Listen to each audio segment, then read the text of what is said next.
Hi there. Here we are. It's Wednesday, and we're ready to talk about Hi. an interesting topic for us anyway. I would say this topic is the essence of our work.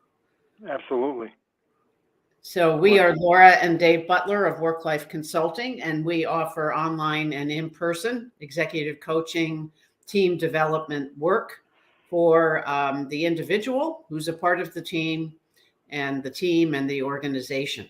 So today's topic, EQ is leadership's blind spot. Yes, indeed.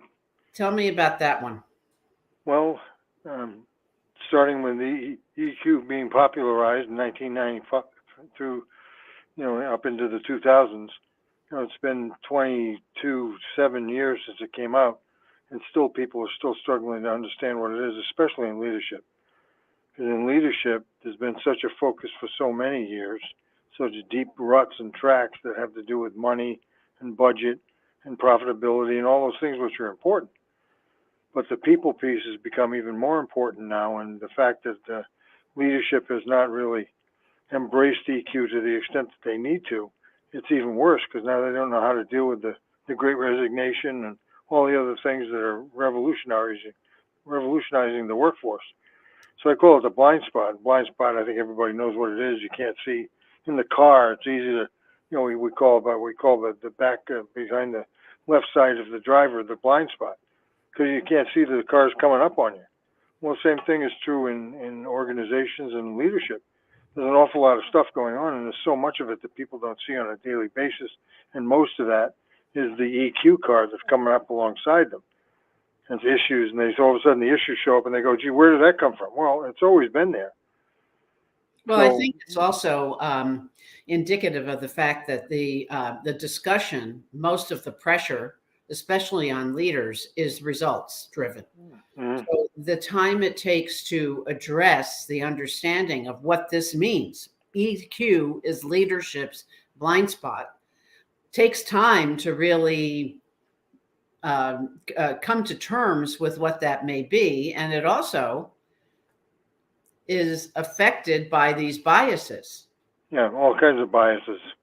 Bias towards action, a bias towards certain kinds of people, bias towards gender, a bias towards responsibilities. I mean, it's all over the place. But I think one of the key factors is that I'm glad you brought up results because I agree. Leadership is dedicated to results, but engagement of your employees is a result too.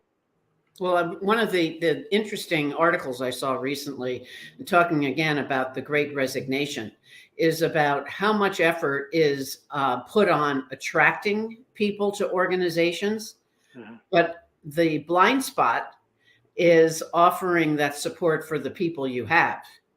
And then when you do find the people, the onboarding process is usually terrible. Right. And half the people you hire are leaving in 3 to 6 months because they can't stand the place because they feel lost. Well, I think this is another key piece. These biases and zones, what they're actually called. It's called a scotoma. Yeah. Which means fundamentally a blind spot. We look out there and we think everything's lovely, but we're not seeing what's really going on. We don't see the lack of safety, psychological safety that's causing so many problems. We don't see the confusion that's going on with people not really understanding what the goals are anymore and how they can work together with so many different kinds of people. It's just all of the things that have to do with relationships have become so important, and we have to start putting them in the same list of results as we do with profitability. Because profitability is not going to be there if your people aren't engaged. You can't make up for it with more people. You can't even find enough people as it is. And I think that's the blind spot where, to understand how to do that, certain people do different things to maybe, kind of build that into the culture. But it takes time if you're not used to that. And that's where the blind spot occurs, because there's that fine line between engagement and out the door result and relationships. But I think the EQ self-awareness is what allows us to see. Yeah, it allows us to see what we don't see. That's Mhm. what self-awareness is all about. I think people think, well, I'm self-aware, I know what all my strengths are and all that kind of stuff. So the more important thing is to be aware of where your blind spots are. At Well, least I think this is interesting. you know that you overlook it all the time, and you need to get some help, and you need somebody to help remind you or to give you that perspective. That's the key. Well, I think this is interesting. It could be on my part a typo or your part in what you shared with me, but I like the idea that EQ self-awareness allows us to see what we don't see, but also where we don't Where? Yeah, see. there's a what and a where. Yeah, Both are. exactly. Yeah. So we are Dave and Laura Butler of Work Life Consulting. We produce our live stream every Wednesday at 4 o'clock Eastern Time. But one of the things that I'd love to hear from you, if you're listening to our recording, thank you for listening. If you're live, thank you for attending. But leave a comment. What blind spots have you noticed about yourself? I know about the organization where you work. Yeah. I mean, we have one of our clients. It's clear they're all really good at getting things done, but their blind spot is planning. So they keep coming up with like not enough work or not enough materials or whatever it is that they haven't planned for, and even planning for having enough people. That's right. Well, one of the ways that we can address blind spots and help with a different perspective, provide people with different perspectives, is with the tool we use, which is the Berkman. Mm-hmm. So if we look at this slide that shows the 4 core perspectives, there's a red, green, blue, yellow component to, what we see. So, the people side of the house. But so what I see is from my blue lens, and it affects how I structure, how I see the culture, how I align with the mission, vision, and goals. So the blind spot, particularly for me, is over on this side. The red and the yellow. Yeah. And me too. I'm mostly green. Yeah, so for us, here we have our business together. Guess what we overlook and causes our blind spots? Right. Our blind spots compound each other. I have the blind spot. You have the blind spot. Pretty soon we're real busy doing the green and the blue, but what about the red and the yellow? Oh, yeah, that stuff. But in terms of general guidance, let's say for individuals and organizations, which is what we do and how we use the tool, it's less about the organizational seats or colors here and more about what the process is. So reds are action. So reds are the doers. They go get it. They don't have a blind spot there at all, but their blind spot could be over in the diagonal opposite, over in the blue, where rather than take the time to plan and hold back a little bit and assess what's going on, they push the button. Let's go. Let's get things going. Right. They know where the hammer is, but they don't know where the people are. Or are they using a nail? And the blue, and in my world, my oversight could be, or my blind spot is action. Get off the dime, go get it done. But I do know intuitively that I need to do that. So I do it in terms of the way I work out.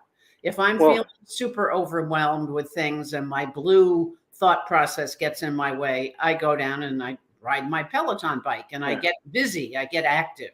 So the same goes in your case, green. The green are the relationship builders, the storytellers, the kind of collaborators. Right. And so they'll talk, and I'm speaking for you now for a change. They'll talk all the time, but they may not have the clear facts and data to back up their story. Right. So they may overlook how long it's taking for them to tell the story. Yeah. And so be able to tap into a yellow and say, hey, come on over to my side of the fence and give me some data. Right. I think that's the big issue that I think we have to make a point about. I'm writing about it in the next blog that we have, is that it's not just about me being aware of, and that helps. So at least I know what it is that I overlook. It doesn't mean that I still can see it better, but at least I know where it is. I have to go find someone to help me in that area. That's why it's so important. Diversity is not just a nice to have because everybody deserves a chance and we should be fair and equal with everybody. That's a lovely sentiment. The real issue is making sure we have people who can give me the information I need that I don't see. Right. And because we see things differently, we have a tendency to maybe disagree or whatever. We have to open up to that, be curious about, why does somebody see it differently than I do? And Well, make better, more comprehensive decisions. That's really the end result of this. yeah, it really is the ability. That's where self-awareness comes in, and the ability to help each other have those conversations. And if something is going wrong, we know we tap into somebody. Maybe they're not our best friend. They don't have to be. They don't have to be. They can go and help us. And the same goes for Yellow. So Yellow, if they are, they have the most outstanding spreadsheets and data, but they could borrow the green storyteller and bring their data and their numbers to life. So we need all four of these in organizational support and teams. Right. Yeah, you had just mentioned like the green likes to have people like them. So they look for a friend. They think that they need to be friends. And like you point out, they don't have to be. Well, the yellows, are probably more oriented towards the data and then the schedule and all that kind of stuff. They overlook the importance of having a relationship. So the same thing is true in that direction, as being able to interact with each other. The yellows need to build more friendliness, if you will, more connection, more relationships. The greens need to not focus on that so much and focus more on the facts and the figures. So we need to meet in the middle. I mean, it's where all of these perspectives cross. That's what I mean by comprehensive, being able to have a comprehensive view of what's going on and making better decisions as a result. Well, I think the overall bottom line is, and how we help, is the leadership development programs that we create focus on addressing these blind spots. Mm-hmm. Yeah. So I love to help within the momentness, if you will. If something is a house afire, to be able to step in and kind of provide that alternative view and help guide the direction that's a little bit better. Well, in all these years that we've been doing this, and I've never once gone into a situation or a company where they were complaining about not knowing enough about the budget. They may have complained they didn't have enough budget, but they knew all they needed to know about the budget. The blind spot was always the people. Why are they doing that? Why aren't people working better? Why aren't they working together? Why can't we get on the same page? That's always it's the same problem over and over again. Mm-hmm. That's why I see that's the EQ is the blind spot. It's not the IQ. Mm-hmm. Exactly. So if you're listening to this on the recording, let us know what your blind spots are. Sometimes even just writing them down and addressing them in a comment kind of eliminates them a little bit. You can check out our website, worklifeonline.com. That we have a quiz up on our pop-up right now, which is on being emotionally smart. So please check that out and join us weekly. So we'll be here for new topics each week. Well, another people have said to me, well, how am I supposed to see my blind spots if they're blind spots? Well, one of the best ways to do that is just to simply start categorizing the problems that should come up for you on a daily basis. Are they mostly budgetary? Are they mostly planning? Are they mostly people? Or are they mostly results and goals? You can color them if you want, red, green, blue, or yellow, but that's the point is the areas where the problems usually are coming from for you are probably the areas where you have the blind spot. So I'm going to take that as a to-do on my list. So thank you for listening. We'll see you next time. And we're going to play a little, as we always close out our live streams, with our dear friend Elliot Lewis and his music. So thanks for listening.